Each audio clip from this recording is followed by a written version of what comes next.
Felipe Croce, welcome to the Map It Forward and the Love and Other Delusions podcast. How are you doing? I'm doing well, Lee. It's nice to be back. It's so good to have you back. I've been looking forward to this conversation for quite some time because there's a lot going on in Brazil. hmm There's a lot going on in the Oh whole yeah. world, but particularly in Brazil around coffee, right?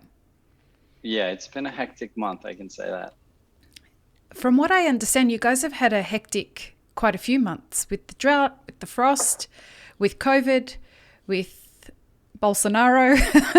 Yeah.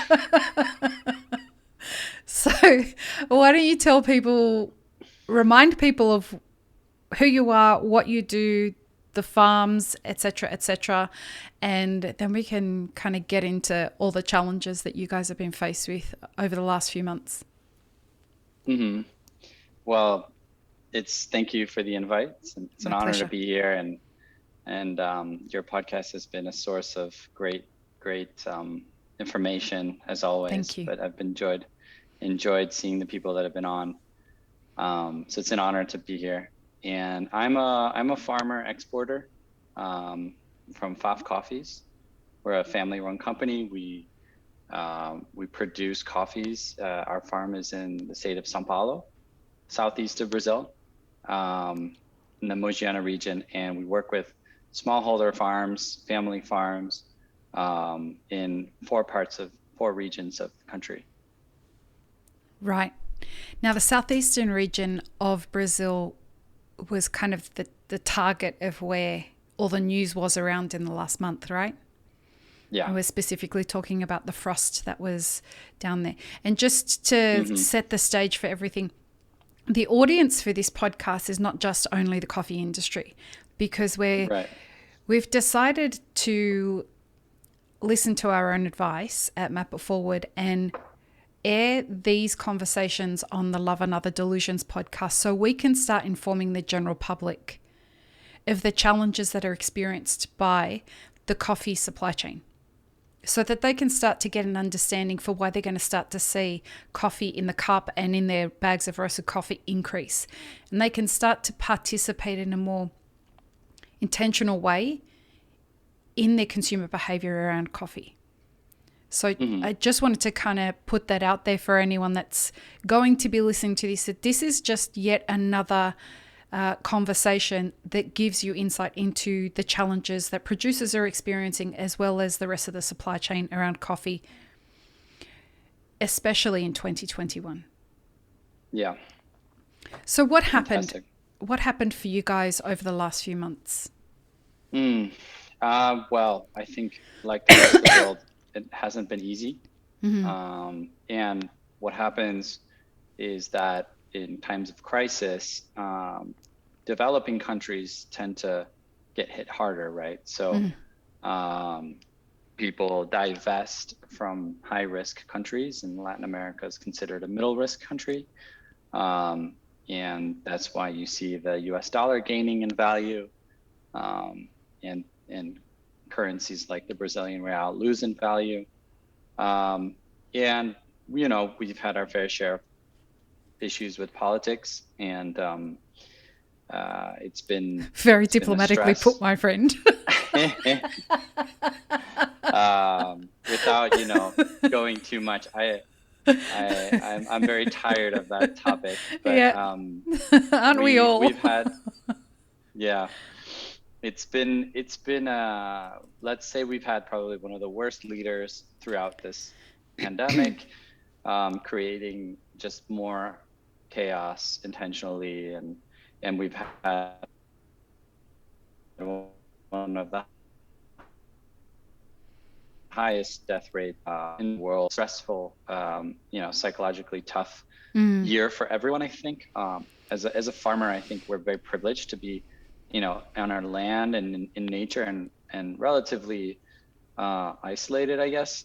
So that's good news. But as a country, it's been tough, and we have elections coming next year. And we've got crazy elections coming. So we've got, on the one hand, Bolsonaro, who's like, if you can imagine, a militarized, worse version of Trump. Ouch. Um, And then on the other hand, we have Lula, who was a former president who was convicted and put in jail. And then he got out of jail recently because of a mistrial. And Damn. not that he wasn't guilty, but that the prosecutors broke the law. So he's allowed to run. And so you have two of the most hated people running, and they're the most popular, right? So two very populist figures. So it's going to be very much left versus right, and tribe versus tribe, and that creates a lot of instability in our currency and in our markets. And so we have that. We have huge changes in currencies, and then we have a drought. We've been in, I heard Judith and Wasn't Jonas that a were on the great podcast. conversation? They were both such great people. Yeah, I think and especially Judith, explained very thoroughly that these situations, the drought plus the frost. So I won't go into that again, but so we've had the drought, and that's been influencing our cost of production, because when you have, expect to produce X many bags and you produce 30% less, then you're automatically, when you sell in bags, your costs go up. And so we're getting out of, what is it, La Nina. So it's been extremely dry in the state of São Paulo, south of Minas, Alta Mogiana, regions of São Paulo and Minas Gerais, which are the biggest production areas of coffee in Brazil. And so, we've got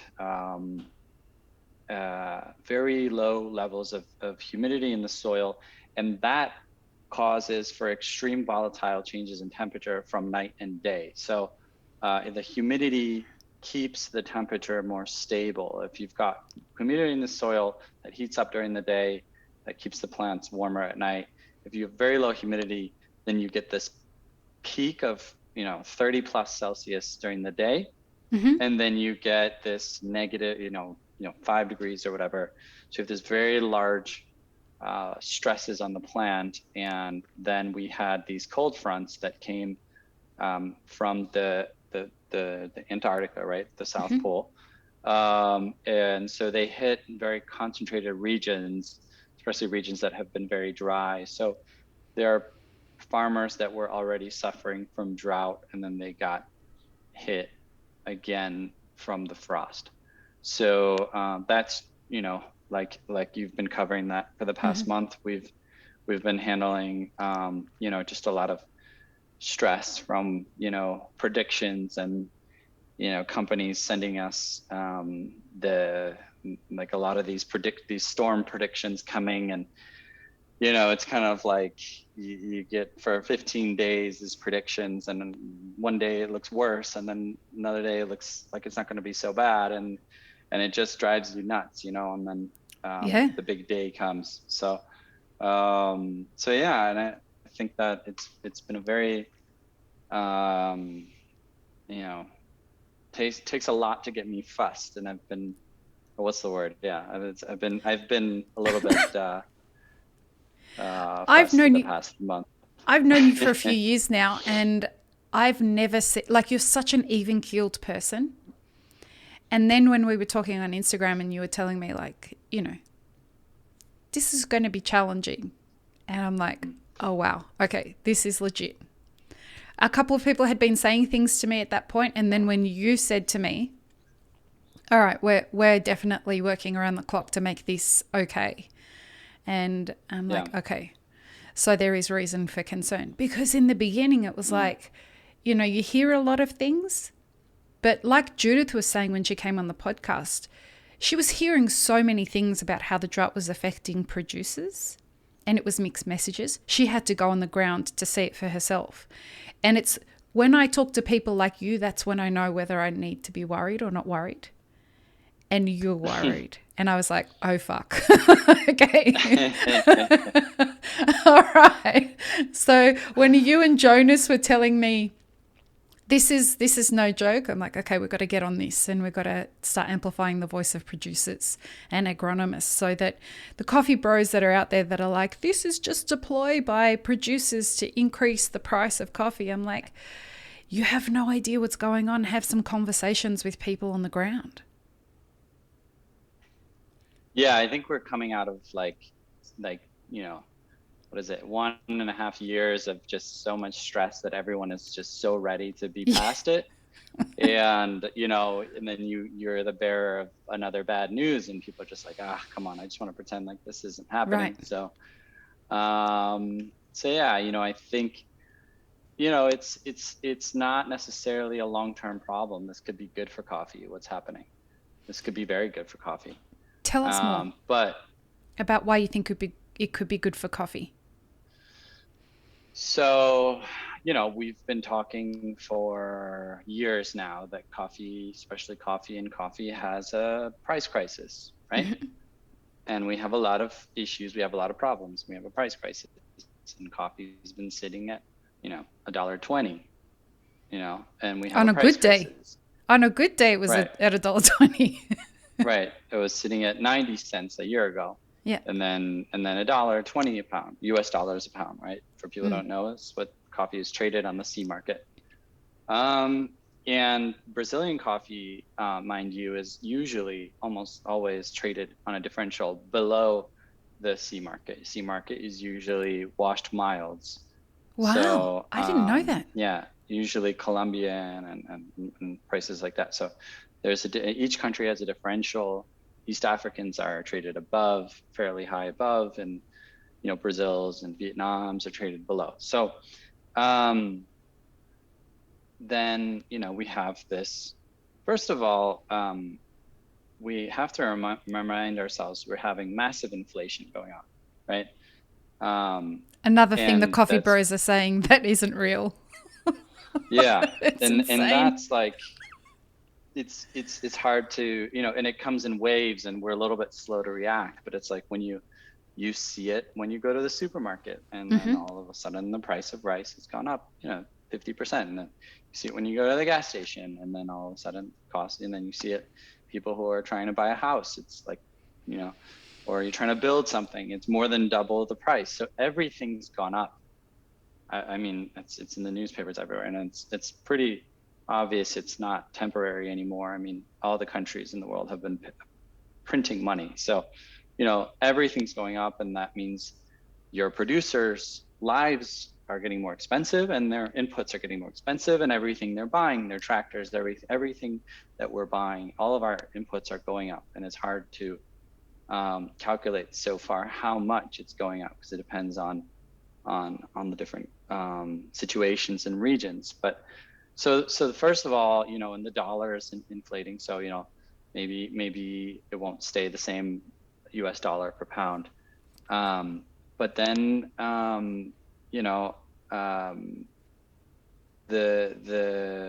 there's less coffee to go around, and that's gonna push the price up as well.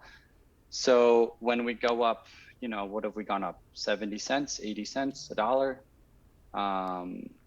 That's starting to make a lot of producers were very negatively affected by the frost, and we can go into that, but Yeah, we will. they'll lose a year or 2 years of production, right? But for those producers that were lucky enough not to be affected, and maybe even in other countries and stuff like that, they've finally gone above the cost of production. And most producers around the world, and the producers I work with in Brazil, and I think around the world, they're even smaller. They're generally people who are, their lives are sort of the farm and around the farm, and they're going to reinvest into the farm. So, whatever extra money they make, they're going to buy better fertilizer, they're going to reinvest in the farm. And if farming becomes a better business, then people are going to plant a whole lot more coffee. And so if we were saying we have a price crisis, and then we have we're worried we won't have coffee in the future, or coffee is going to get more expensive, that's because coffee farming was becoming a bad idea and planting soybeans was becoming a better idea. Mm. So now our industry is becoming more attractive to farmers, and farmers are going to reinvest in better equipment and becoming better professionals. So in the long run, this is going to mean more coffee and more good coffee into the market. And I mean, not that long of a run, right? We're talking, next 3 years, 3, 4 years. And the sad thing is that usually comes with a price drop for the farmers. Right. So the peaks, we always see these, whenever this happens, these peaks, they last for not very long time. And that's basic supply and demand economics. So, what we're saying here is that right now there's been a crisis and the supply has gone down. Demand has either stayed the same or increased, but at the least stayed the same. And the supply has gone down, so that's driving the price up. And what that means is that because the price is up, people are going to go and plant more trees, or producers around the world are going to go and plant more trees. Takes trees 3-ish years to start fruiting. By the time that comes due, there's going to be a higher increase. So there's going to be a greater supply. Because the market is flush then with coffee, the price is going to go down. Yeah, pretty much. Yeah. And just producers fertilizing better and taking care of their farms better, and yields going up in general. Mm-hmm. So, so we've got the situation where the price of everything is going up, not just coffee.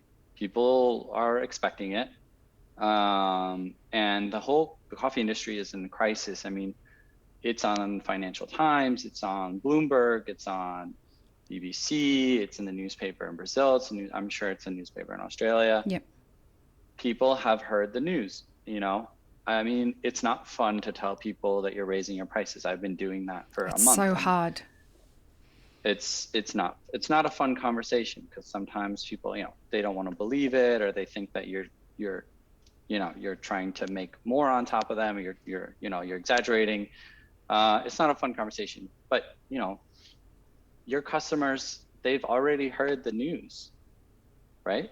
I mean, this is what I think it was Alejandro, right, from Caravella. It was his point, and I thought it was fantastic. So I was like, So we have an issue in coffee that farmers are not making enough, baristas are not making enough, coffee shop owners are not making enough. So we've got everything we need to, and we already are delivering a high value product, I think.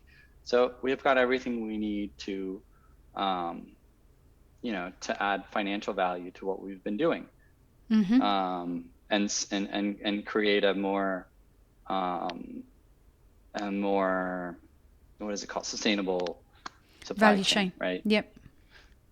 And it's been funny, because I think the past month has shown a little bit of weaknesses in the supply chain, in the market, in the way that the market's working. So, what do you think those weaknesses are? Well, one of I think low end specialty has just been bulldozered by commodity, right? It's just like, it's all but gone away, I think. We were recording the next episodes for the Mapper Forward Middle East podcast yesterday. You come up a lot in those conversations. And we were talking, because people have been writing to Sada and saying the issues that are going on in Brazil are not going to affect the specialty coffee market at all. And I wish. Right. And so Sada said to me, can we have a conversation on the podcast about why it is going to affect specialty? Because there's a general consensus in the Middle East that the specialty coffee market is not going to be affected, and only the commodity market is going to be affected. And so when we had that conversation, it became a real stark reality, especially for her and no doubt our audience, that it's more likely that high-end specialty coffee is not going to get affected. But the low-end specialty coffee, why would producers bother putting the effort into creating what would become specialty coffee grade when it's much easier to just put it into the commodity market at higher than normal prices anyway. Right. So I mean, go ahead. you're 100%. You nailed it. I mean, I've been I've been frustrated the past month trying to get my head around this. In May and June, I spent all of May, June calling all my customers and aligning what they want and trying to chase after them and organize with my producers and everything. It's a company like mine. I mean, we work with family farms, right? So we work with about 400 families. I work with a lot of roasters. And so it's a very people person business. But even so, I don't know, I think about maybe 50-60% of my producers are like longtime suppliers and very reliable and sort of very into the whole specialty coffee way of working, right? Which is different than commodity. And some of them are, in varying levels of relationship ways of working. And the traditional way of coffee is very different than specialty. So the traditional way of coffee is you, as a producer, okay? The producer holds on to the coffee until you have bills to pay. Like, Right. You're constantly gambling and waiting to see if the market is going to go up, and then it's like, whoops, I have to buy fertilizer. I have a bank loan that I have to pay next week. And so they bring the samples, and they deliver the samples, and then they call you after, like, all right, buy my coffee, like, the day of it. And so in specialty, you got a cup, you got to take water activity, you got to green grade, you got to send the samples, you got to wait for the roaster to respond, And in Brazil, it's like everyone's on vacation, especially in Europe and everything. We're so So you got to envious track. of you right now. Let me tell you, it's freezing in Australia. Everyone in Europe takes like a month of vacation in July and August. Um, so we're trying, to coach farmers all along the times as we work together about how relationships work and stuff like that. But the prices we were paying last year for lower end specialty, right? So 82s to 84s, stuff like that. And the reality is that that's very tricky. Okay. 82 Yep. to 83, 84. That's a very tricky area because that's kind of, you want to say it's specialty. You want to have all the farmer story. You want to have the picture, but you don't really want to pay more, right? Right. I mean, let's be honest. Yeah. That's gotta, for that blend, that's my espresso, I can't really, blah, blah, blah. So the prices we were paying, which we've never worked on the C market, we've always paid our farmers a very good amount above the C market, but they're a whole lot less than last year than what this commodity market's paying today. So the commodity market today is paying. Remember, I said Brazil is below the C market. Brazil is, I don't even know anymore. I think it's 25-30 cents above the C market. Wow. On the ground level, if you can buy coffee. Yeah, that's the thing, right? If you can get access to it. If you can get access to it. So, there's two types of producers, except for the relationship ones, right? I'm Right. not talking about high-end specialty. I'm not talking about the ones who have been in relationships and the ones who are doing true direct trade and stuff like that. Both sides, okay, producers and roasters, because I do think there's true specialty on the Yeah, high yeah. on certain levels. But for producers that we've all of us, in the supply chain haven't paid them that much more, and they haven't invested that much more into the whole relationship. Either way, all of us, the producer as well, they either want to get paid right away because they're nervous that the market's going to go down, or because they got to that point where they have to pay the loan and stuff, and so they want to sell right away.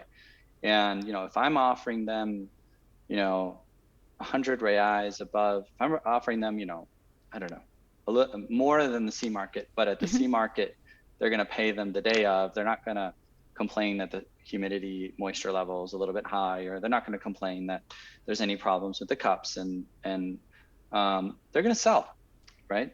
And there's a lot of good coffee being sold to the commodity market because that price is good enough right now, and that's cash in hand, and that's it, and that's less to worry about. And then there's another farmer who's it doesn't matter what price you tell them right now. They're like, okay, cool, I'm gonna wait. I'm just gonna wait. Motherfucker. So you see companies like Olam and Neumann and all these people paying really high prices and renegotiating also, like on contracts, like paying 30-40% higher than the already negotiated contracts. Yeah, they had like previous futures, Yep. because producers don't want to deliver let go of the coffee. Wow. Yeah. So sorry, go on. No, go ahead. We had some interesting situations in our coffee roasters mastermind groups where we were being told by participants that they were contacting their importers, and the importers were saying there's not going to be a problem with the supply of coffee at all. Don't listen to it. And these people were saying, yeah, but the majority of what I buy is Brazil. How can you guarantee me that you're going to get this coffee that I've already forward contracted with you, and you're telling me that you're definitely going to be able to deliver, but I know that there's problems going on with the supply in Brazil. And these importers are saying to them, but we have secured through contracts. But at the end of the day, contracts are just paper. At the end of the day, if the producers can't supply, if you can't get access to that coffee for one reason or another, a contract's just a contract, right? Right. And sometimes it's not a contract. Sometimes it's in the countryside. Sometimes it's an email or a WhatsApp. Right. Super professional. So. But that's just how business is done in the coffee industry, right? Or for a lot of producers. Yeah. So what happened on your farm? Because, spoiler alert, it wasn't all bad. It was all challenging, but it wasn't, I mean, you're one of the success stories from the frost that happened. Or lucky. Yeah. Lucky. But also there was a lot of hard work that went into, anyone who goes and checks out your Instagram can see that you guys worked really hard to protect the trees. But can you tell us a little bit how all of that, what that was like for you during July for the 3 frost events that happened? Sure. Well, the beginning of July did not hit us very hard. Great. And then the July 20th took everyone, I think, by shock, right? Because it wasn't predicted to be that bad. And it was a lot worse than we thought. So I guess it's because it's been so dry. So, in July 20th, we had I can see from my farm, my neighbor, their coffee was completely wiped out, 100%. So 2-3 days after the frost, you saw it just became, it looks like it got burnt, right? Looks like there was a fire. And then we got pretty lucky. We thought kind of like how the frost comes, it settles at the bottoms of the valleys. And the coldest time of the day is 6 in the morning, 7 in the morning. And then that frost sits there 8 till 8:30, 9 maybe. And then the sun starts hitting around 6:37 is the sunrise in the wintertime. So, we're far away from the equator. So the wintertime, we have less sun. And so the sun starts to warm up the top of the mountain, and then it starts going down. And so between 6 and 8:30, those plants at the bottom, or wherever the frost is and how high that frost is climbing, they're sitting at negative temperatures sometimes for 2-3 hours, and that's enough to to freeze the plants. So it's like putting those plants in a freezer for a few hours. Yeah, exactly. Right. And so we saw, wow, this is bad, and got in a car and drove around and just kind of see how bad it was. And my region was, it was like maybe 5% to maybe less than 10%, what it seemed like. And then friends from 2 hours, 3 hours away who are in Alta Mogiana, it's a little bit drier, and Cerrado, we saw like really, really bad reports, and whole areas wiped out. And they tend to be, they got nice altitude, but they're more flat, and so the clouds, they don't have anywhere to sort of go Dissipate. down, so dissipate. So so that was worse. And then we got these predictions of the new storms, and then you just go into Panic. a frenzy,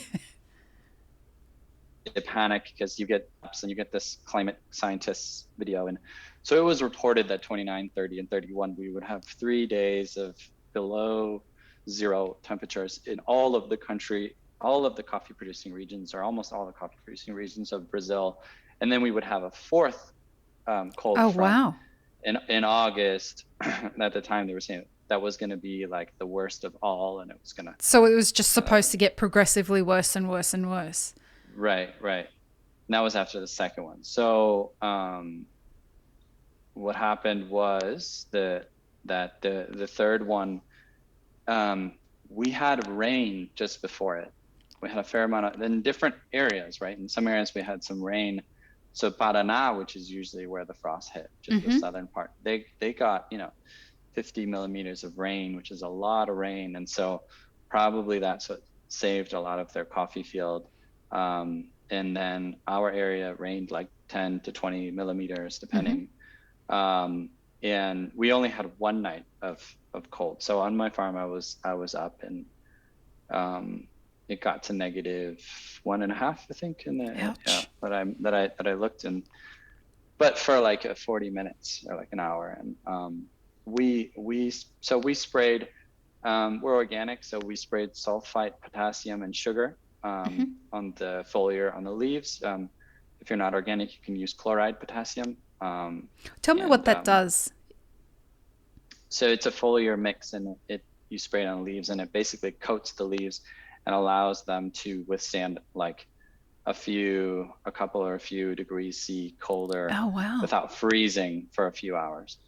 So so it's a great technique to help your plants not freeze at those cold moments. And then we have a lot of new plants that in a lot of test varieties and stuff like that were baby plants, and so we decided to cover them up. You buried some of them in dirt, didn't you? Literally buried them, yeah.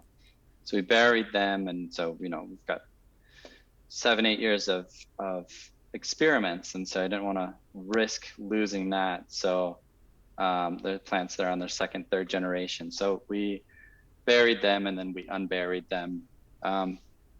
So the second frost was not as bad as it was predicted. It was colder than the first one. It was colder, but it's still hard to know the effect it did on the plants. It mostly hit where it had already been hit. There was a little bit more, of course, a little bit more damage than the first one, but most areas had already been hit. So those farmers got hit twice that had already been hit. So ouch. It's really sad to see those areas, and a lot of the farmers that got hit, they will lose their production for at least a year. So they will have no income for the next year from their coffee, and they'll have to prune, and in severe cases they'll have to stump, and more severe, which means 2 years without production. And what about those producers? From what Jonas and Judith told us, there are producers who are going to potentially have to rip up their trees. What happens in that situation? Or they've lost seedlings? That's hard to, so young plantings, seedlings, I mean, it's terrible for the producers that they have to start from scratch, plant all over again. They lose a year basically in that investment. But in terms of the market, that's not calculated yet in production. That hasn't started producing yet. In terms of ripping coffee, it's very hard to have to rip adult trees. Okay.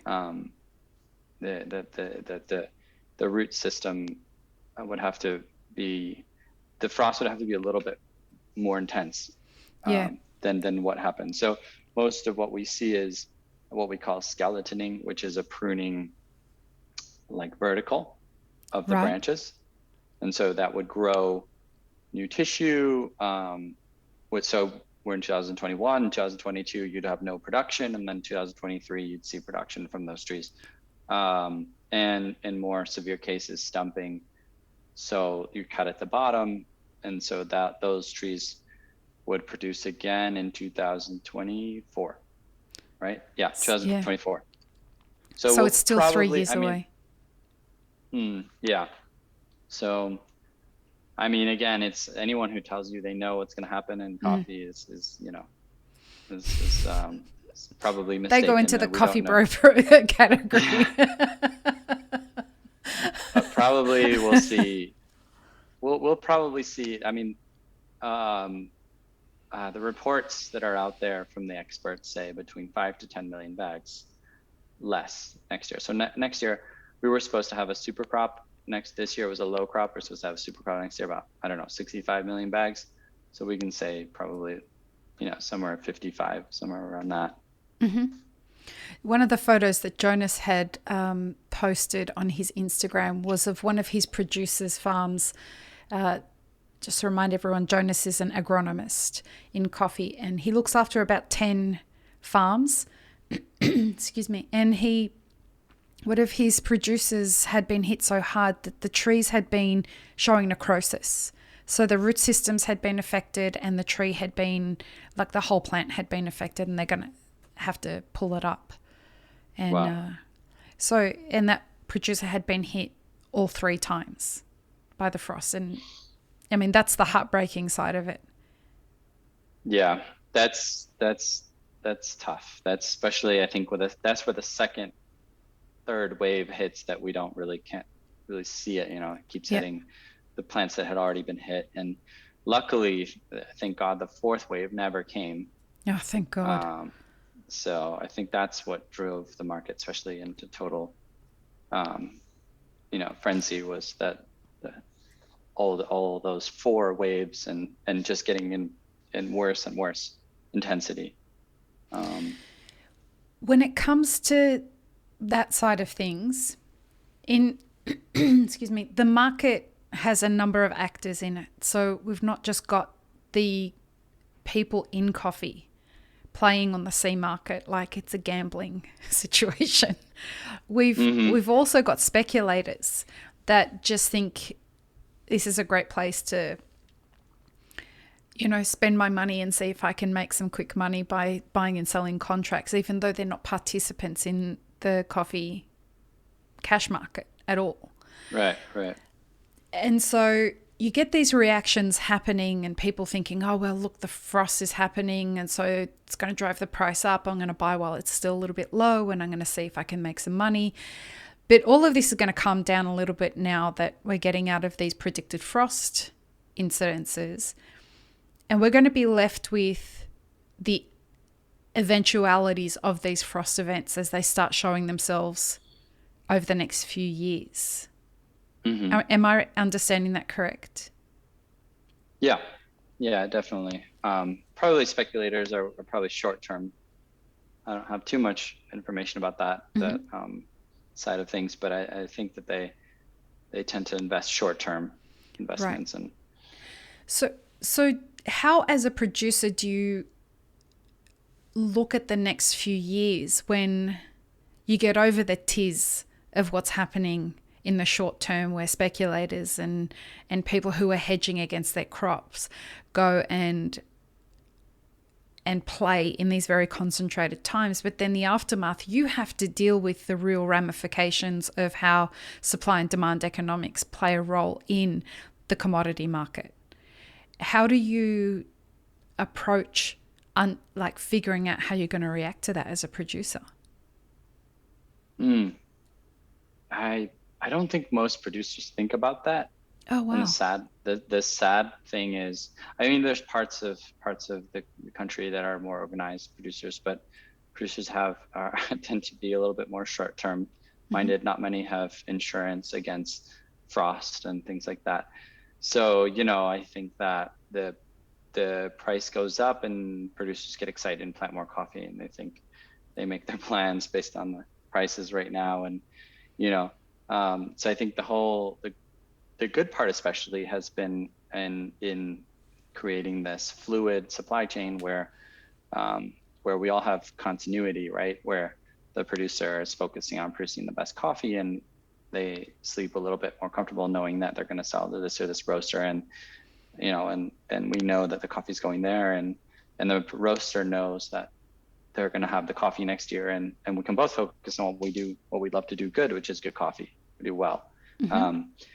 So I think that personally, for the first time ever, I've been considering looking at ways of defending my business against crises. So, like, do I hedge against exchange rate? Do I hedge on contracts? And I think you have to be very careful, because that's how people get in trouble in coffee. So I've heard that unfortunately there may be several Colombian exporters who might be out of business this year. Oh, no. I don't know if Alejandro touched on that, but no. I heard that. So Colombia had an interesting situation, especially these middle-sized exporters. You have, let's say you're an exporter, and you have some contracts that you just closed with roasters and importers, and then your country goes into protest, and that lasted 2-3 months, and can't get coffee out. So maybe you don't purchase the coffees yet because that's cash flow that's stopped, and you can't do anything. There's just no way to get the coffee out. Yeah. And then in the middle of all this, the frost happens in Brazil, and the coffee price goes up 40%. And then when they got out of the protest, they couldn't get the coffee, or the producers would want more, or didn't deliver the coffee. So I heard that there's lots of issues over there. So it's dangerous. I mean, if you're going to play in that game, then you better secure both ends. I'm more of a conservative. I would use this only as an investment into insurance. But there are ways that you can do that, both as a roaster, both as a producer. You can, work on your planning for your provisions for the next year or the next 2 years. But I think at the end of the day, the safest thing to do is have a solid relationship-based supply chain that you can count on, people that you can count on, and work together when times are tough and when times are good. And you can look eye to eye, and you can say, listen, we've had a tough time here, we've got to readjust, and you have those tough conversations. But you make sure as a roaster that you're going to have your coffee, you're going to have the right coffee, the good, because that's what your business is based off, right? Yeah. This is the time in the history of our industry where relationships and the way that you do business is really going to withstand the stress tests that our industry and our supply chain and our value chain is undergoing right now, because it's extreme. It's not just the weather situations that are happening around the world. It's not just the supply of coffee, the reduction in supply of coffee from Brazil. Hawaii is undergoing the same thing right now as well because of coffee rust. We've got, you were telling me that the price increase in freight for a container of coffee. Right. That's fucking crazy. Yeah. So that's probably one of the main issues we're going through as well in coffee is the shipping industry is a mess in general, right? and there's places that are getting harder hit than others. So we decided internally, okay, we're gonna just start booking ships. We're just gonna start booking containers and with our brokers before we even have our contracts, because we've got to get the samples, we got to get samples out, we got to get all that going. But we more or less know. And so 2 weeks ago, I started saying to my logistics team, and I said, hey, get me 3 containers to the US, one to California, one to New Jersey. Let's just get this going. And then Monday, they finally got back to me. Okay, we got a book. Usually it takes like, half a day or a day at most to get back, right? And you can find a booking for 2 weeks from now. Usually it costs around $2,000, $2,500 to send a container to the US. And they come back to me like, okay, we got good news and bad news. Good news is we got the bookings. Bad news is it's now $13,000 to $15,000. Wow. And it's only 8 weeks from now. So, we started quoting around and more, and we found a little bit better than that, but we've had to totally rethink the whole plan. Is there's parts of the country we maybe don't want to ship to anymore. There's parts of the country that are more of a mess, and that's particularly a problem in the US right now. But in general, when you have more stops, you start to add the problems, and then you start to get all these extra costs and these extra things going on. So when you're talking about an increase of 25, 30 cents a pound, even specialty, we're talking about, what is that, 10% of cost? Yeah. That's starting to hurt. And when you're talking to roasters, and I've been really, it's been an interesting month, because I've been my roasters, I've been talking to them, telling everything that's going on. They're like, yeah, well, what about the whole relationship thing? We were paying more when the market was lower, and mind you, it's not the higher end, okay? Right. It's that not middle the people, 82s to 84s, right? It's the lower end specialty, of specialty. 100%. So we were paying above the C market, mind you, blah, blah, blah. And then I'm like, okay, true. But, I'm talking to my producers, and they're all telling me, and I think we should listen. Our cost of production has gone up, our yields have gone down, lots of stuff like that. And then, so I'm talking to my producers and trying to tell them, yeah, but the relationship, and they paid more before, and so we should find a way. And I'm taking myself smaller margins, and I'm trying to make everything work, and I'm just sort of in the middle of this sort of very uncomfortable conversations all of a sudden with both sides. Yeah. And also, coffee is 40% more expensive in general, like these lower end coffees, right? Because they now they're going with the market. Yeah. I was paying less, and now they're going with the market. So, and then I just can't turn to my farmer and say, sell to me less than the co-op is paying you, and I'm going to pay you in 30 days because I got to send a sample and everything. And then it's just like, even if they do sell it to me, maybe I'll lose that producer next year. Yeah. I'll lose that relationship with the producer. And so I'm feeling uncomfortable asking that to the producer. And I think, if you're doing specialty should cost more than commodity to begin with, right? Oh, because it's more effort to produce a better quality cup. It's just a higher value product. Yeah. You can understand that, good bread is going to cost better than supermarket bread and anything. So I'm just sitting there, I'm like, wait a minute, like, why should I pay my producer less than the co-op's paying them?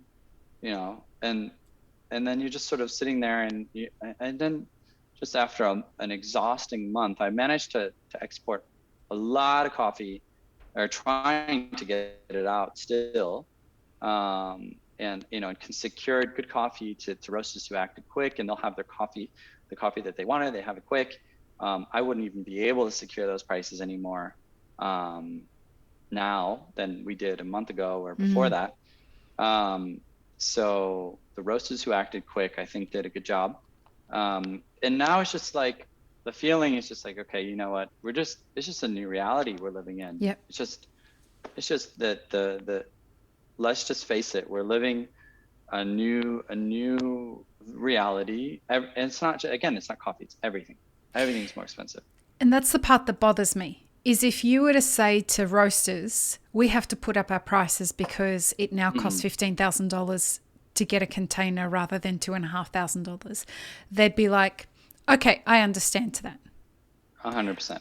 But when a producer says we have to put our prices up because there's less coffee and our inputs were more expensive, they're like, yeah, but what about the relationship that we had? Hold on. Why do we keep undervaluing the producer's contribution to this? Because, by the way, if the producer turns around and stops doing this, we can't run any of our businesses because we're in the business of coffee. Yeah.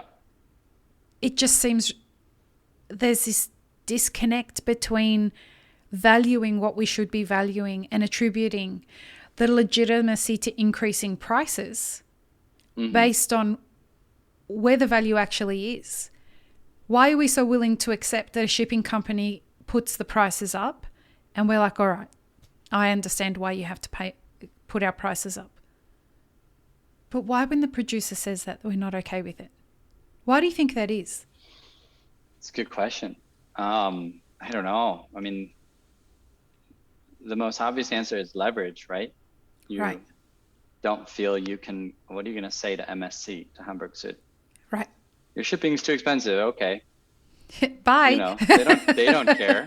Yeah. You know, they don't care about you. And then, you know, and then if you have this attitude that, you know, the farmer doesn't have any other options, wait a minute, they do. So, you know, all of a sudden it's a seller's market, and we haven't seen that in a long 20 time. years, I think. Yeah, more. So, and so, you know, it's tough. And in a company like mine, like we have solid relationships with our farmers and with our roasters. So I can imagine, you know, I can imagine it's not fun working for a big, you know, big time traders right now. And where it's all about the money. So, so yeah, I think it's, you know, showing the weak spots in specialty, you know, some low end specialties. It's broken. It was kind of fake to begin with. You know, you wanted to tell a story, you wanted to do a thing, and then you wanted to kind of copy what high end specialty was doing, but you didn't want to really pay. So, you know, I think it's just kind of reinforces the importance to be coherent with what you actually want to do. And, you know, and if you're coherent, you have a solid business model, should be able to withstand these kinds of stresses. You know, if it's not, then it wasn't coherent to begin with. You know, right. If you're saying you're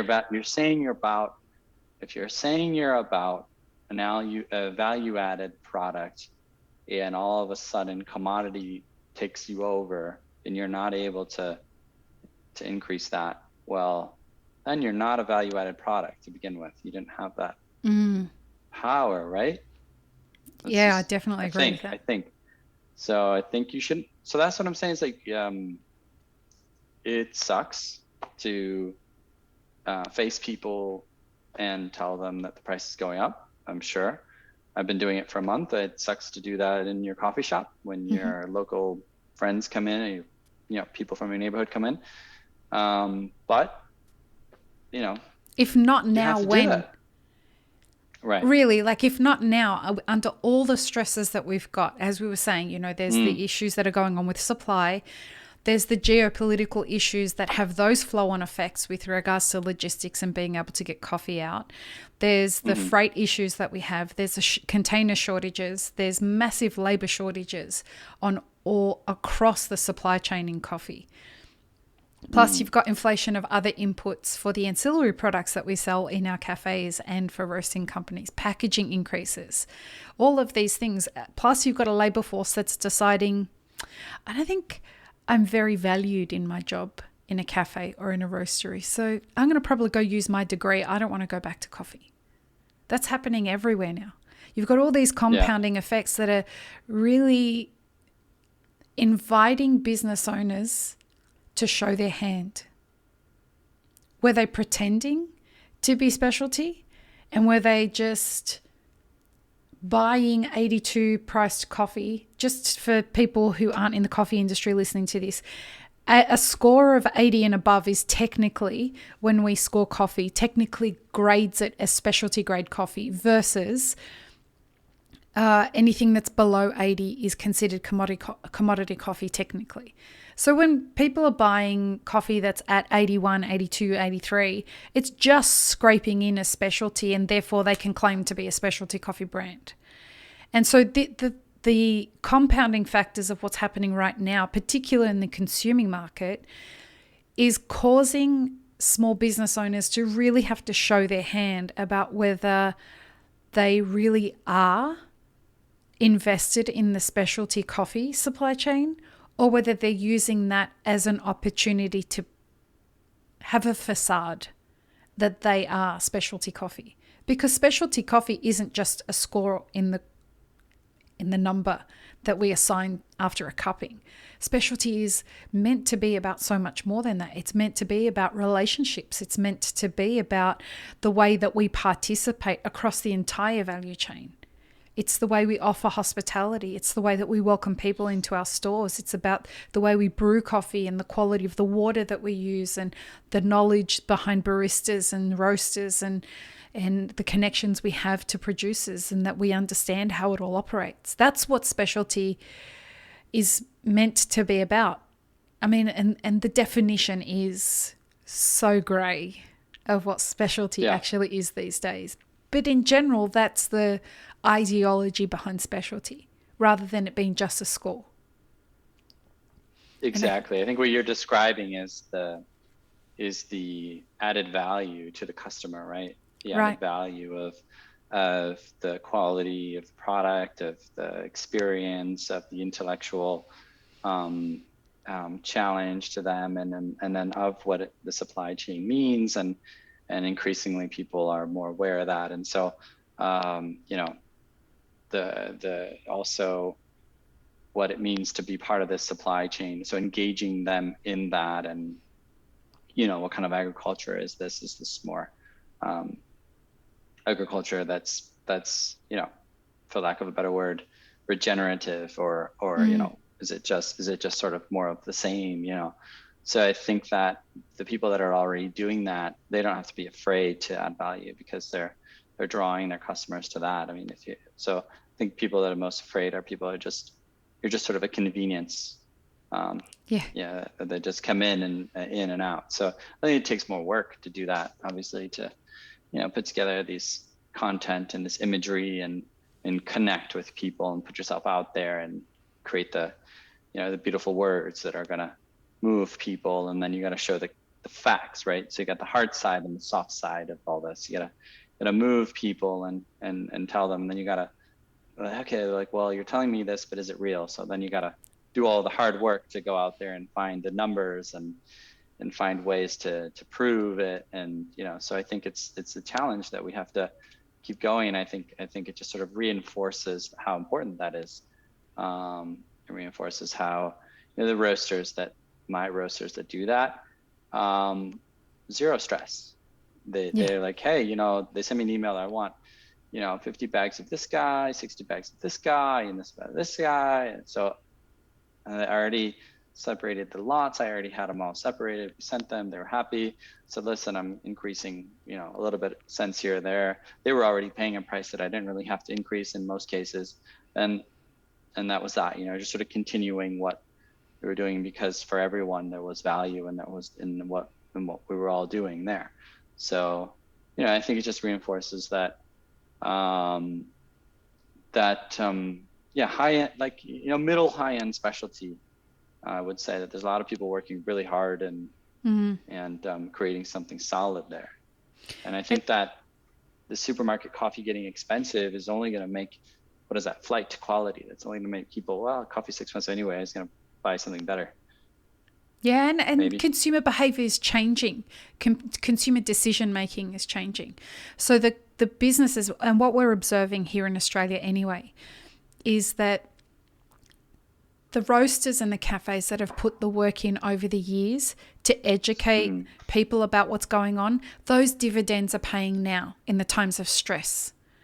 Those are the businesses that are going to survive this, because there are a lot of businesses closing down here. A lot. When in 9 weeks here in Sydney, 9 weeks of what's... Because of lockdown? This is the 9th week of lockdown, and we've got at least another 4 weeks to go. And excuse me. And so what we anticipate is going to happen here is we'll be in lockdown till about Christmas. Melbourne has been in lockdown. This is their 6th lockdown, and it keeps getting extended.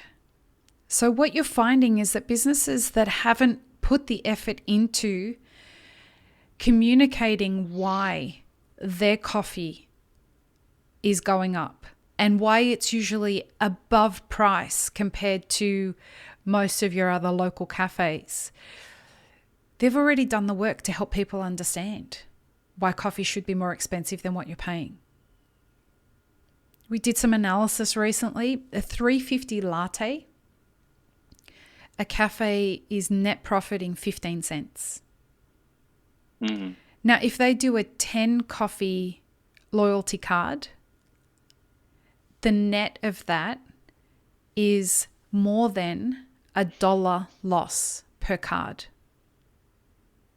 So and those are typically the cafes that go directly into their cogs to cut prices rather than increase prices when it comes to needing to increase profitability.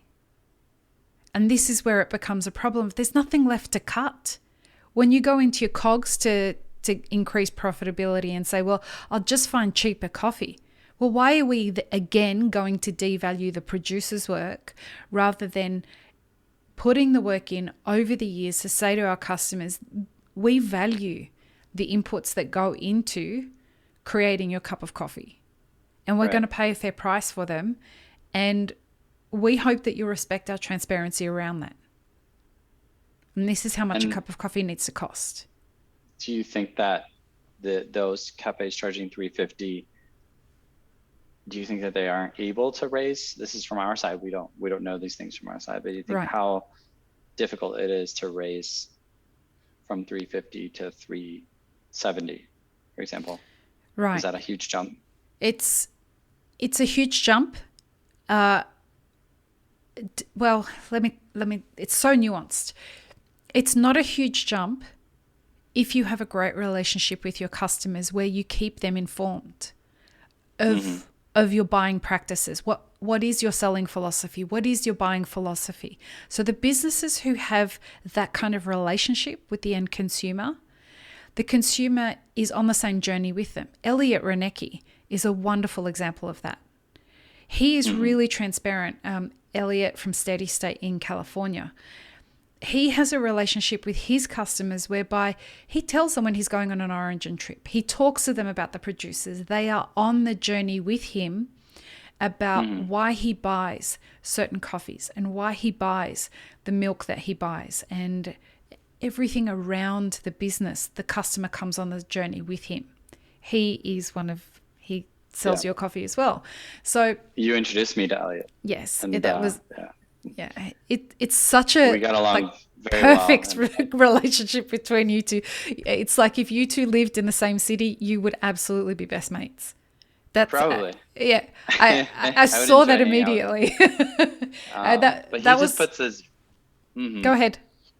He just puts his whole vibe into his brand, and I think that people really relate to that. Right. I think he's just got this positive energy flowing, and just like, it attracts, and you can see it in his communication and his branding. It's just.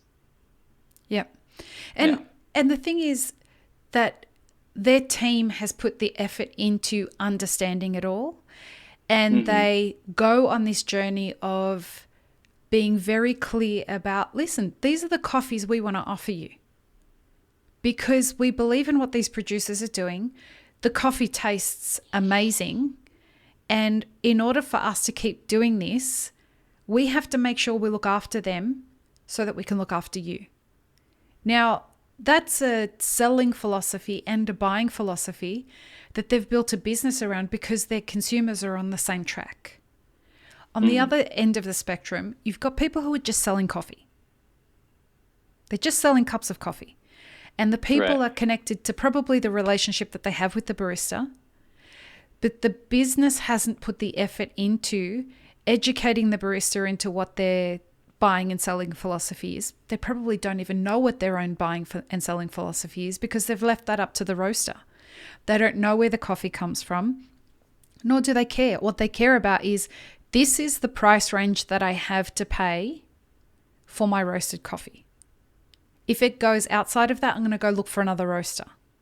So make sure that the coffee that you buy fits this price range. Now, there's a disconnect there. So when it comes to increasing your prices, when you're trying to have that conversation with your consumer, you've never spoken to your consumer at that point about how you participate in the supply chain. And so therefore, the consumer adoption into what your philosophy is doesn't make sense. As far as they're concerned, they have no insight into the way that you run your business and why you do things certain ways. So then when you increase your prices, they're just going to go off to the next person that has cheaper. They're going to participate the same way in their own consuming practices.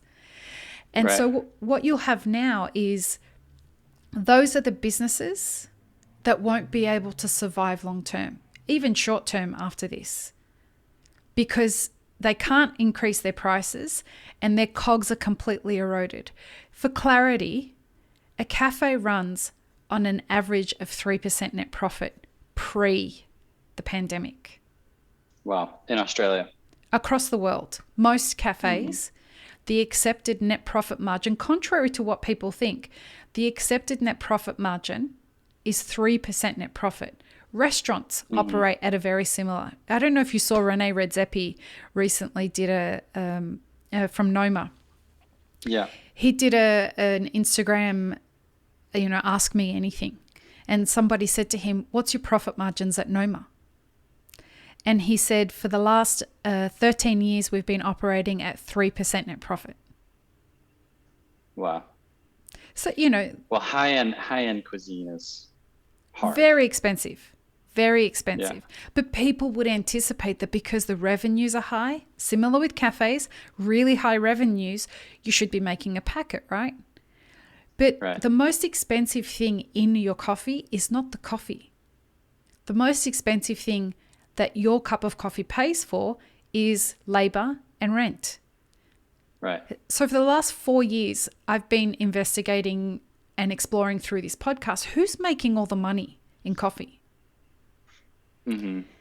And what I've come to realize is it's the landlords and the banks. It really is. Could be. Because producers are certainly not making all the money.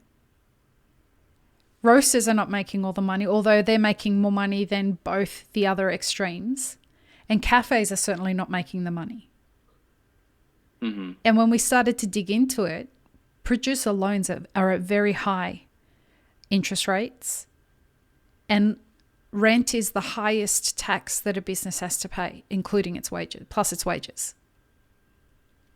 So what we're going to end up seeing here is, as people have to raise their prices, the conversation is going to be much easier for businesses like one of our other friends, Mark Dundon. Mark has made a career out of making sure that he's transparent about the way that they participate in the supply chain. He's one of the pioneers in our industry for that kind of practice. So although it's going to be still a difficult conversation, his consumers are going to be much more accepting of what's going on because he's already had that conversation with them over the years. They trust him. We're talking here that over the next few years, you could be seeing coffees at $8. Yeah. Your average latte that was $3.50. Yeah. $4, $5. Like on the businesses that are operating at a reasonable proficiency right now are selling a Right. latte for about $5. Okay. Over the next few years, we're going to see that go to somewhere around $7, $8. Yeah, And I what? don't know how high it's gonna go, but it'll last 2 years. Right. It'll You last 2 years, you and then don't three think years. it'd go beyond there? No, I think that 3 years from now you'll start to see supply go up again. It's just sort of how it That's works. if nothing else happens. Yeah, of course. If nothing All else things happens, remaining well, equal. Shh, the frost right. gods are listening to you. The rains continue to stop. Yeah. No, I think I'm being too naive. Just optimistic, not naive. Just optimistic. Yeah, yeah. But no, I hear you. Maybe uh, brands are making money, right? So solid brands. It can be a small brand or a big brand, but that's what you're building as you build a company as an entrepreneur. That's why you invest, and that's why it's so hard to be an entrepreneur, because you're nobody knows you, right? You're just Oh yeah. Lee, I started a coffee shop. Okay, cool. Woohoo! Another Every one. day, right? And every day you've got to put energy and into that, and especially if you're a coffee shop and you're building that up. I owned 2 coffee shops. I ran 2 coffee shops. It's hard work. Yeah, it's really hard Um, work. for a year and a half, we didn't make money, and we didn't have customers all the time, and then it just started flowing, and it's sort of exponential, right? Because Yeah. you win people over, they bring their friends, and then you're winning new customers every day, and that's sort of growing. And I agree with you. The more energy you put into the brand building and the thought process, and how more coherent you are, the more, I don't know, if you want to go towards political in the sense of what your brand is ethically Representing. about, or vibe, like like Elliot does, or how you believe business should be done, like Mark, and the quality side. You build a brand, right? And if you're going to be an entrepreneur, you should realize that it's going to take at least 10 years to at least to develop some kind of solid sort of company, solid brand that you can actually start to make a profit, because then you can raise that price from 350 to 370, because customers like 7 Seeds. They know 7 Seeds. They trust 7 Seeds. They're going to go buy coffee from there. Yep. So Ely probably makes money. I think Blue Bottle's done an amazing job of creating a brand. So I think that there's probably farmers and exporters that are building a solid brand. And I think coffee's tough, because coffee comes with volume, right? So Yeah. you got to have volume to, so hard to have a deliver to a restaurant, because they're going to order 3 kilos, 5 kilos, and you're going to work so hard because of that. So I think it's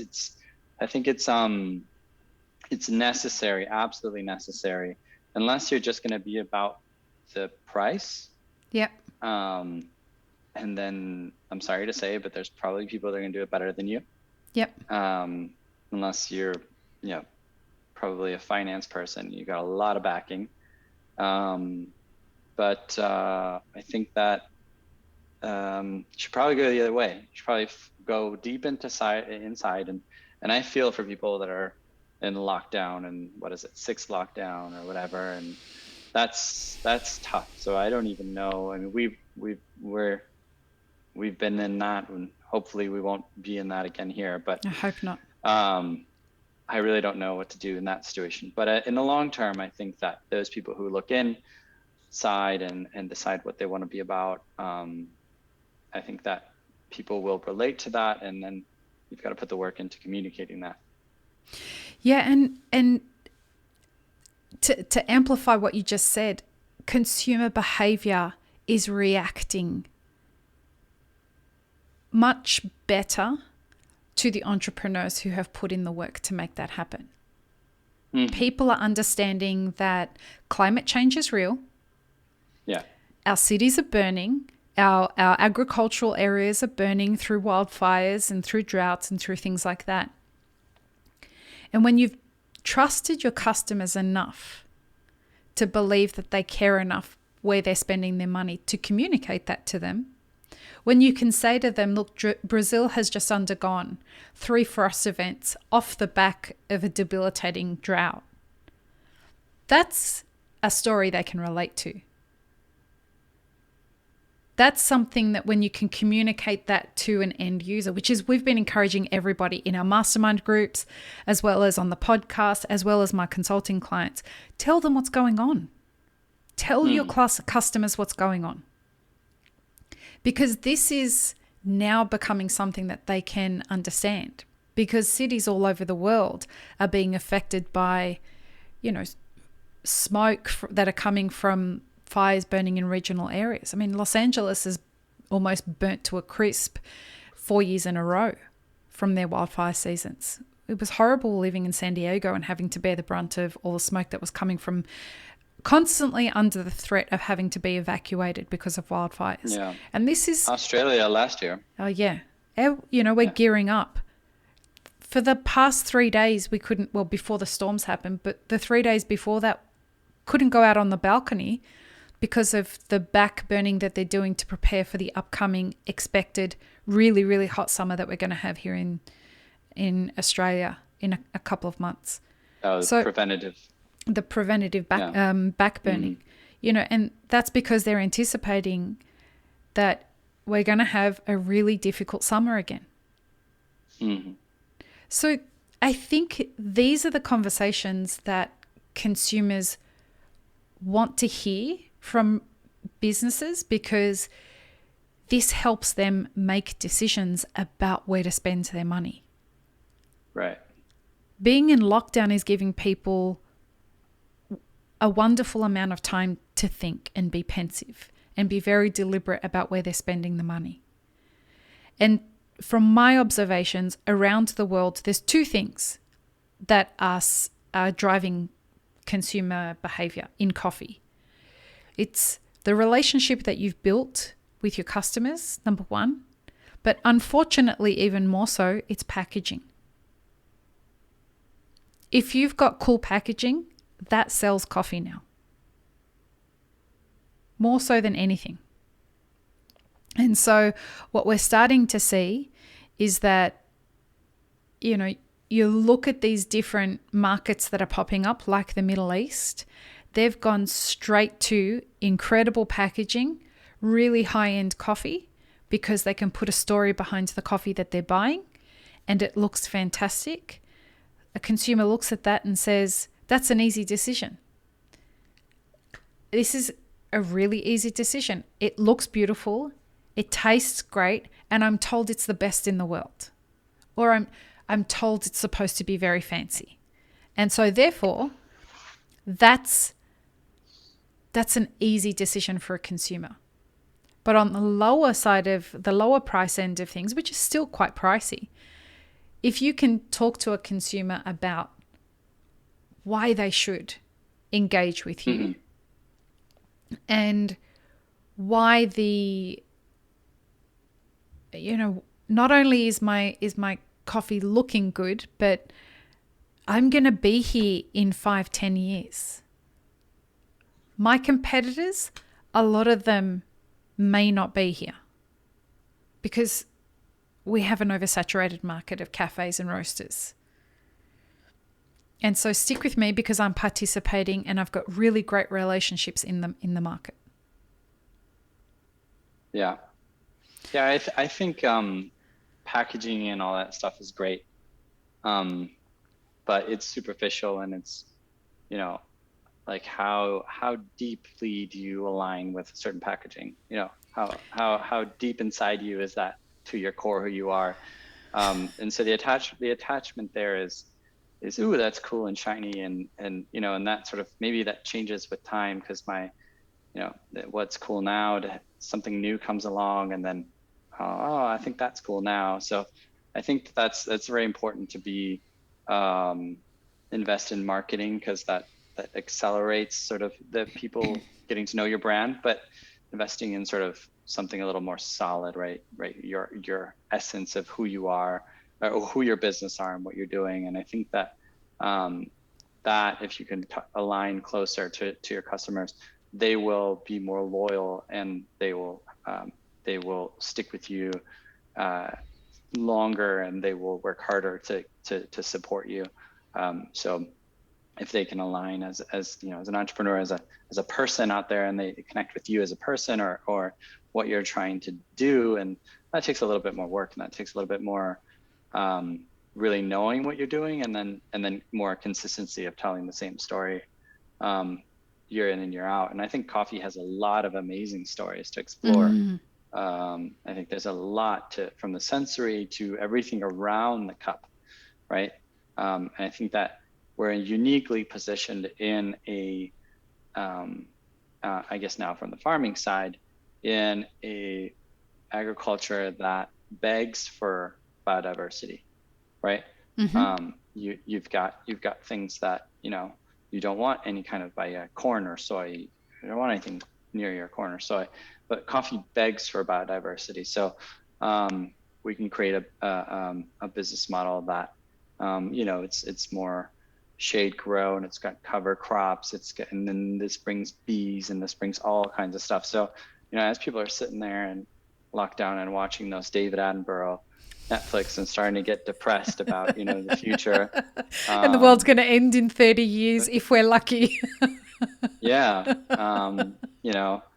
I think coffee has a lot of the very inexpensive, low technology solutions to we need more trees. We need more healthy biodiversity, and farmers protect water. Their coffee farms are all on mountains where all the springs start. So there's a lot around coffee. Coffee is a highly small business, at least farmers on the farming side. Most of the farmers in the world are small. So you're supporting small businesses, and the specialty industry is mostly about small businesses. So I just think there's a lot there that you can, of course, work in the cup, and around the cup as well, that you can explore. So you mean rather than focusing on latte art? Did I say that tongue in cheek? It's just, it infuriates me how much of our industry is so focused on latte art and having that as the focus of things, when we have so many other beautiful stories that we could be using to build more solid businesses. I just think that's it's like the packaging. It's sort of, it's the step, it's the first step, right? Maybe it'll bring someone in, but I mean, when you talk about Australia, you got people who love coffee, and if you're focusing on latte art, probably most of the customers, right, who not even in coffee, they're like, that was so 2012. Yeah. You've lived and worked in the Australian coffee industry. Yeah. So I think that people are ready for a little bit more, and I think there's just so many people that's oversaturated, the latte art thing. I think that you can push filter coffee and other stuff. I think it can be done. It can be done. And it needs to be done, because the price of coffee is going up, and people are going to be looking for alternatives that aren't perhaps at the same price point as creating a latte, which is more labor intensive, et cetera, et cetera. So the future is, I hope that what we're going to be seeing is that a greater awareness of helping consumers understand that coffee is severely undervalued right now. It's a complex agricultural product that we don't adequately compensate the producers of this complex agricultural product for. They seem to be the people who win the least from this supply chain. And there's a disproportionate compensation that happens across the value chain for these kinds of things. But having said that, we have to do better at our business models on the consumer end of the supply chain. And I think, going back to something that you said at the top of the conversation, what's happening now could be very good for coffee. And that's multifaceted in the sense that we are seeing a lot of businesses close, and that's probably it's a gentle opportunity for them to close with dignity rather than being forced to close outside of a pandemic and not being able to blame it on the pandemic. Do you know what I'm saying? Yeah, I know what you're saying, and it's tough, and it's not always fair. It's sad. I mean, after a year and a half of pandemic, going into the 6th lockdown, you probably have solid businesses that are having to close because they're just maybe too tired to keep fighting, right? And that's sad. And then you've got farmers who are great farmers, and they're just getting wiped out from a frost because of frost happened to hit them. So it's not fair to everyone. Right. And if we're having an industry that we're afraid of the supply in the future, we're afraid of, farmers quitting and doing other things, and maybe we're overpaying them, if that's even fair to say, some of them for a year or two. If that's even a thing, if that's even fair, it's but not. Maybe we are. maybe we are for the sakes of the conversation. Right. That's going back into the supply chain. That's going back into the farms. That's going back into it pays dividends back to us. And probably what's going to happen for the large market is that, okay, you're going to raise your prices. Okay, that's what I have to say to roasters and the cafe shops. Just do it now. Just start doing it. It's probably easier to do it a little bit at a time. At least start communicating about it, right? Like you said, but you're going to have to raise your prices, and you've got all the news outlets and everyone talking about this to back you up. You've got inflation everywhere. So customers are just, everywhere they go, they're just like, oh, wow. I mean, it's not like it's coffee, okay? It's everything. And then the coffee market is going to, I mean, this is for commodity.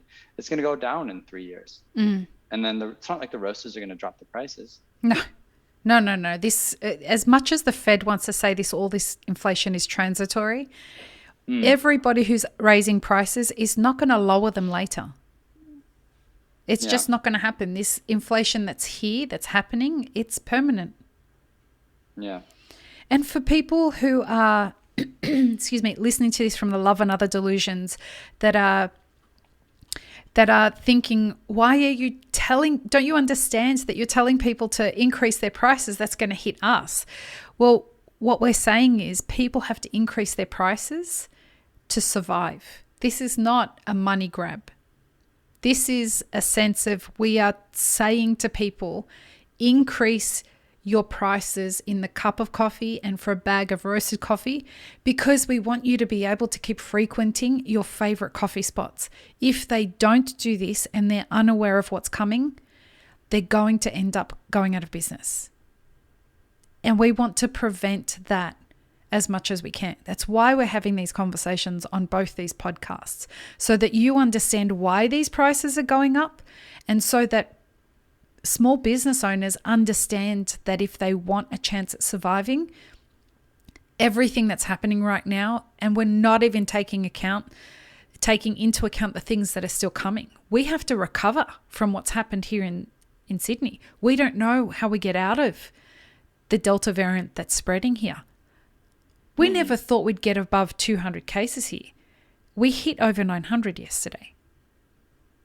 So we have to recover from all of this, and our businesses are going out of business in the middle of this. So we've still got to figure out how we keep getting you the products that you really like, and the only way we know how to do that now, it's the last thing that we have available to us, because over the years we've tried everything else. We've tried cutting our prices.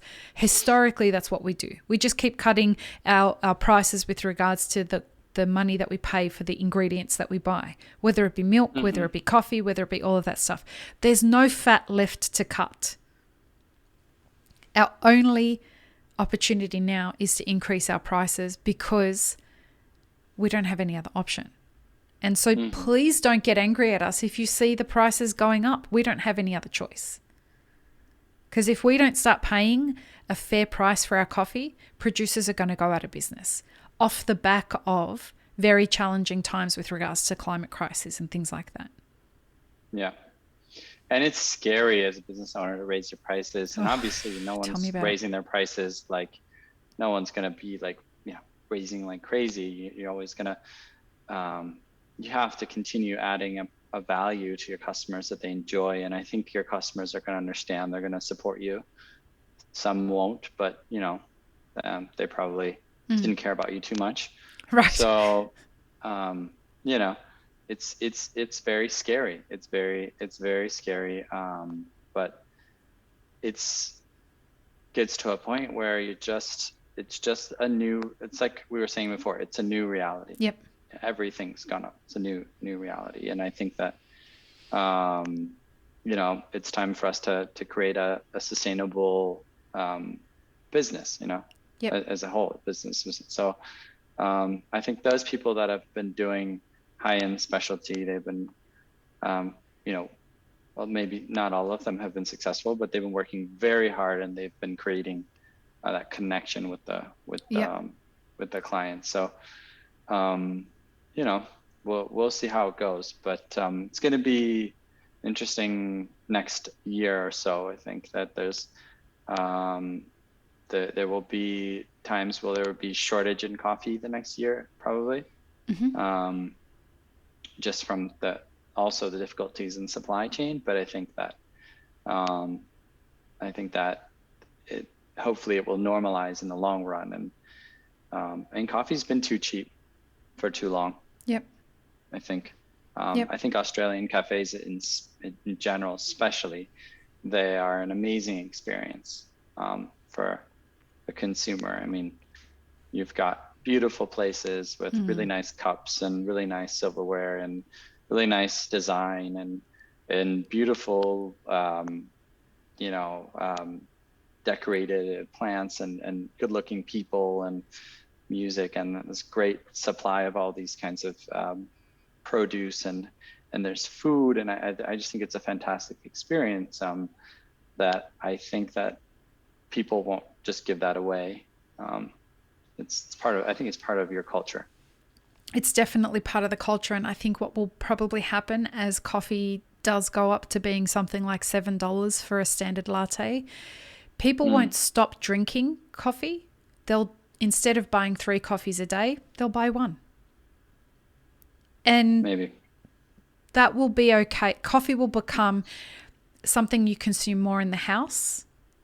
And going to a cafe is something that you have as a treat. Maybe, you'll buy your cafe coffee once a day if you're going to work, if we ever return back to the workplace. But it will become more of an experience. People will go for a coffee and relish the experience of a coffee rather than just a quick grab and go kind of situation. We have, as you said, our cafes are stunning places here in Sydney and in Melbourne. Across the country. Australia has just a beautiful cafe culture, and we won't let that go.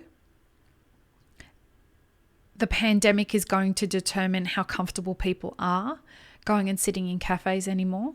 We still don't know how that's going to play out, whether people are going to feel comfortable enough with Delta being what it is to be something where people are happy to sit inside a cafe. Will that change the cafe model? Won't it change the cafe model? We don't know yet.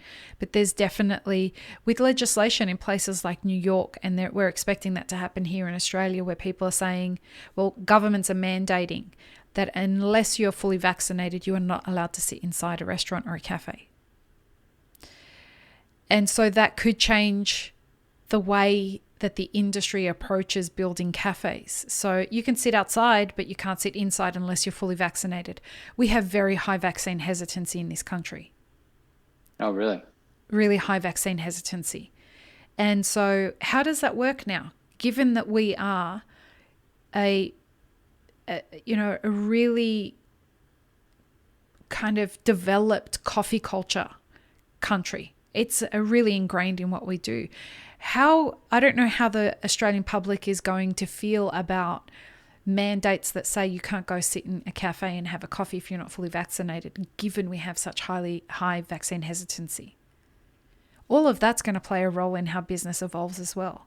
Are we going to see people Because look, this lockdown, we experienced something very different to the first lockdown here in Sydney. We have this thing called the Aussie Coffee Town Hall, and we meet virtually once a month to discuss like what's happening in the coffee industry. And our last one, all nationally? nationally. Very cool. And we asked the question the last couple of town halls, how are these lockdowns the same or different compared to the lockdowns in the beginning of the pandemic? And something that was really fascinating was that people who in the first lockdown had to hire more staff because they got so busy have now gone out of business during this lockdown, which was really surprising. And when we asked why they believe that is, a lot of them had the general answer is people have just started brewing at home. The last lockdown, people bought brewing equipment, or since the lockdown, they've bought brewing equipment, and now their consumer behavior tends towards buying roasted coffee and learning how to brew their coffee better and better every day at home. They have no need to come and visit us at the cafes. Now that's really hurting small business owners.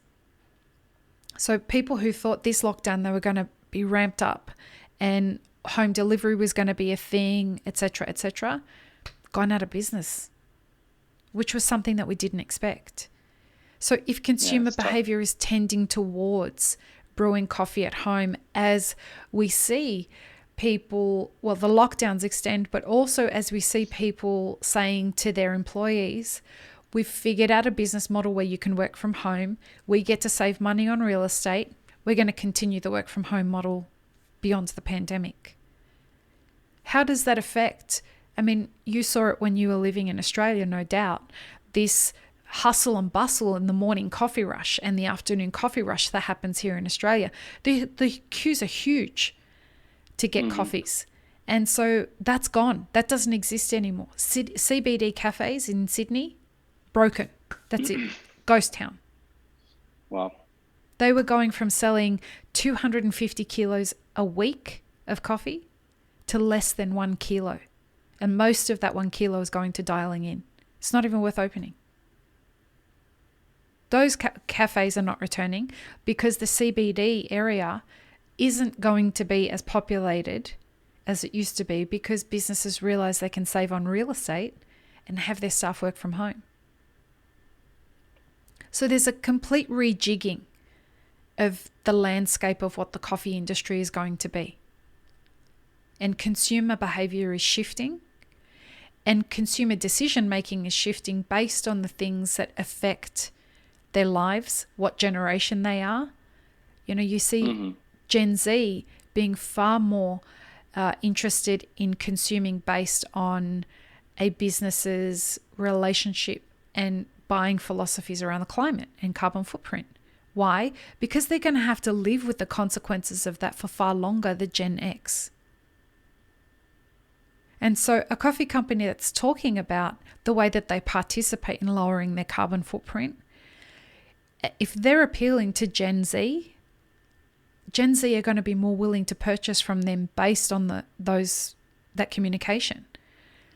They also are going to buy from a company that's more transparent about their diversity program and more transparent about the way that they deal with sexual harassment and all those kinds of things. So consumer behavior and decision making is changing around these things. And any of these small businesses that are prepared to communicate around these strategies are making it much easier for people to make their decisions about how they're going to support those businesses. But the caveat is we don't yet know how our cafes are going to be affected and influenced by the rollout of this ongoing pandemic. And that's going to be a tough one to figure out as we go, because that will have a flow-on effect to producers, right? Yeah. If we don't have people to buy the coffees, then, we'll be in trouble as well. So I don't know. If the lockdowns there's few people that make money during lockdowns, right? But if we can survive, then I think the long game is to start differentiating yourself. Yeah. Right. To really. Yeah.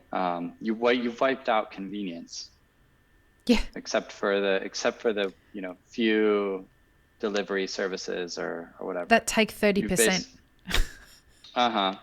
Yeah, and then Amazon or whatever. But for those people that are choosing, they're now sitting on a computer, and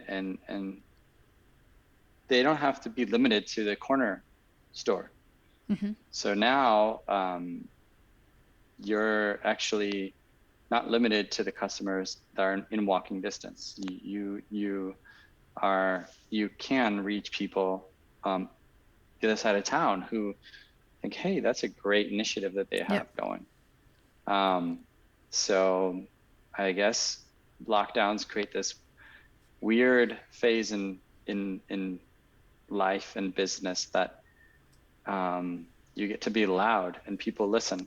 They're just sitting at home, right? That whole like Instagram live phase, right? In Brazil, it keeps going on and on. Especially chefs, because they just sit at home. So I think that if you've got an opinion and people are going to latch onto that, start writing and start being loud. I think that start connecting with people. That's what we do as a business.